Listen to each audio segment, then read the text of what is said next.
আসসালামু আলাইকুম। আপনারা সবাই কেমন আছেন? আমরা সবাই ভালো আছি। নিয়ে আসলাম নতুন একটা ব্লগ। অনেক প্রচুর গরম, মুখ দেখেন কি অবস্থা, রাত্রে ঘুমাইতে পারি না, মুখ খুলে গেছে। নিয়ে আসলাম নতুন একটা ব্লগ, দেখতে দেখেন ভিডিওটা কি করে দেখেন কি লইছি রান্না করার লাগে। এনে ময়লে গুঁড়ো মাছ লইছি রান্না করার লাগে, এনে মাছ বড় মাছ লইছি রান্না করার লাগে। পুঁই শাক দিয়ে আলু দিয়ে রান্না করবো। পেঁয়াজ কাঁচামরিচ টমেটো কাটি নেই কাটমো।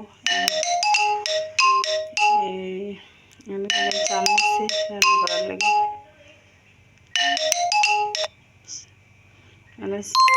চাল নিচ্ছি রান্না করার লাগে।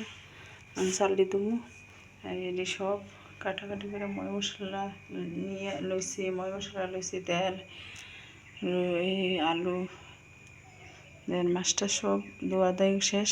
চাল দিয়ে দেবো, চাল দিয়ে ধুইয়া রান্না বসাবো। চুলাত রান্না করবো, চুলাত রান্না করি। রান্না তো চুলাত করি না, এর নতুন আরেকদিন রান্না করছি, আজকে প্রথম রান্না করবো চুলাত। চলেন ভিডিওটা দেখতে চান।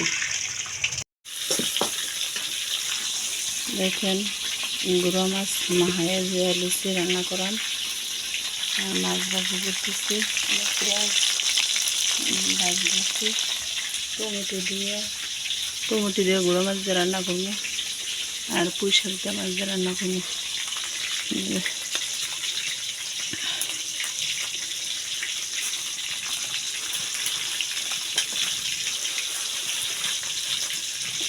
দেখেন চুলাতে রান্না বান্না করতে অনেক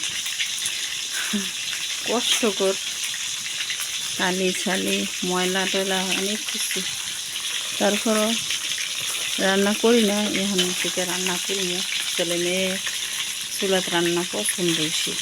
খালি চুলাত রান্না করতাম, মুগে এসে রান্না করো না, চুলাত রান্না করো, সেই জন্য চুলাত রান্না করবো। দেখেন ভিডিওটা না টেনে দেখতে থাকেন।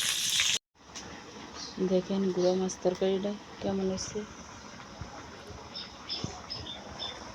আর এদিক দিয়ে ভাত বসাইছি, আর এদিক দিয়ে পুঁই শাকটা বসাইতেছি।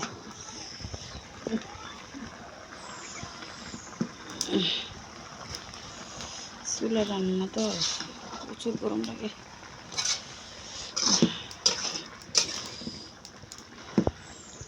শাকটা কষা নিয়ে হইলে ঝোল দিয়ে দেবো।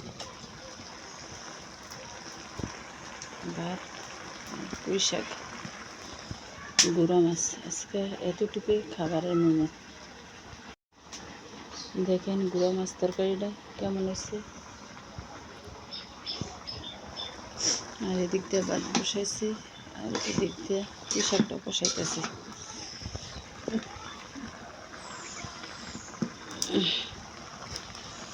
চুলা রান্না তো প্রচুর গরম লাগে।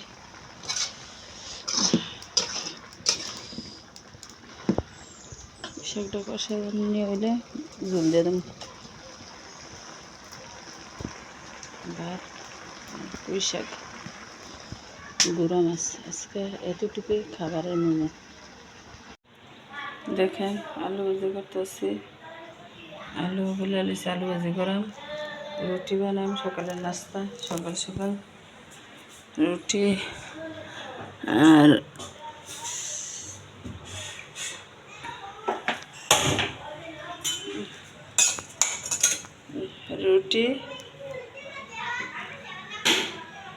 আলু ভাজি রুটি দিয়ে নাস্তা খাবো সকালে। ভিডিওটা লাইক, কমেন্ট, সাবস্ক্রাইব করবেন। আল্লাহ হাফেজ।